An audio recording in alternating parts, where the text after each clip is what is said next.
But I'd make a larger point, which is not much happens in Russia without Vladimir Putin. I mean, this is a pretty hierarchical operation.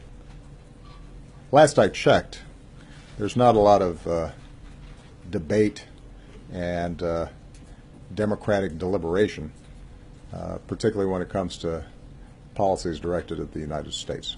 We have said, and I will confirm, that this happened at the highest levels of the Russian government, and I will let you make that determination as to whether there are high-level Russian officials who go off rogue and decide to tamper with the U.S. election process without Vladimir Putin knowing about it. The Russians can't change us or significantly weaken us. They are a smaller country. They are a weaker country. Their economy doesn't produce anything that anybody wants to buy except oil and gas and arms.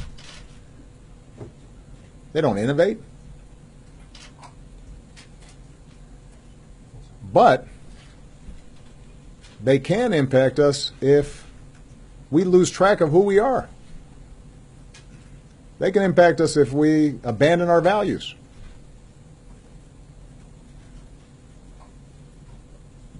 Mr. Putin can weaken us just like he's trying to weaken Europe if we start buying into notions that it's okay to intimidate the press or lock up dissidents or discriminate against people because of their faith or what they look like.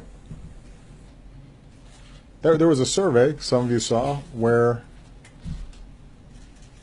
now this is just one poll, but a pretty credible source, 37% of Republican voters approve of Putin.